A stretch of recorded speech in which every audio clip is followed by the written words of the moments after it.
যুক্তরাষ্ট্রের immigration and customs enforcement আইসের নতুন কার্যালয় ও অভিবাসী আটক কেন্দ্র নির্মাণের পরিকল্পনার বিরুদ্ধে বিক্ষোভে নেমেছে টেক্সাস ও ওয়াশিংটনের বাসিন্দারা। টেক্সাসে 1500 শয্যার একটি অভিবাসী আটক কেন্দ্র নির্মাণের পরিকল্পনা করছে ট্রাম্প প্রশাসন।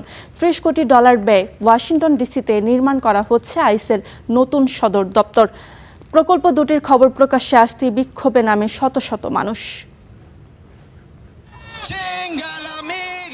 আইস আউট স্লোগানে মুখর টেক্সাসের সান আন্তোনিও। মার্কিন প্রশাসনের অভিবাসন বিরোধী কঠোর অভিযানের প্রতিবাদে বিক্ষুব্ধ মানুষ। শনিবার শহরটির একটি গুদাম ঘরের সামনে জড়ো হন কয়েকশো বিক্ষোভকারী। তাদের অভিযোগ, এই ঘরেই প্রায় 1500 শয্যার একটি বিশাল কনসেন্ট্রেশন ক্যাম্প তৈরির ছক কষছে হোমল্যান্ড সিকিউরিটি বিভাগ, যাতে আটক রাখা হবে কথিত অবৈধ অভিবাসীদের।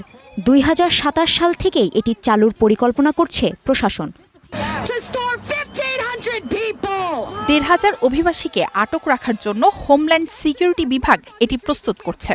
যুক্তরাষ্ট্রের অন্য যে কোনো অঙ্গরাজ্যের তুলনায় টেক্সাসে এমন তথাকথিত কনসেন্ট্রেশন ক্যাম্পের সংখ্যা বেশি। আমরা এটি চাই না। আইসের কার্যক্রমের বিরুদ্ধে সোচ্চার ওয়াশিংটন ডিসির বাসিন্দারাও। সেখানেও $30 কোটি বা প্রায় 3600 কোটি টাকা খরচ করে আইসের একটি নতুন সদর দপ্তর তৈরির প্রকল্প হাতে নিয়েছে। প্রকল্পটি বাতিলের দাবি জানাচ্ছে মানুষ।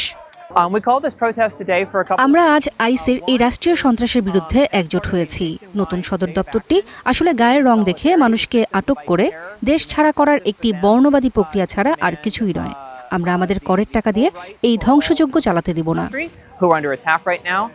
প্রকল্পটির বিরুদ্ধে 5000-এরও বেশি মানুষের স্বাক্ষর সংগ্রহ করে সরকারের কাছে জমা দিয়েছে বিক্ষুব্ধরা।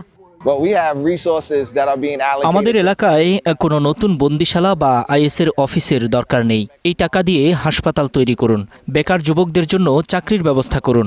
সরকারি টাকার অপচয় কোনোভাবেই মেনে নেওয়া যায় না। এমন এক সময় যুক্তরাষ্ট্রের এই বিক্ষোভ ছড়ালো যখন মধ্যবর্তী নির্বাচনের দোরগোড়ায় ট্রাম্প প্রশাসন। কঠোর অভিবাসন নীতি ও আইসের কার্যক্রমের জেরে দিন দিন কমছে ট্রাম্পের জনপ্রিয়তা। মার্কিন সংবাদ মাধ্যম CNN-এর জরিপ বলছে, কঠোর অভিবাসন নীতির কারণে ট্রাম্পের জনপ্রিয়তা কমেছে 51%। কাজী শাহরিন, স্টার নিউজ।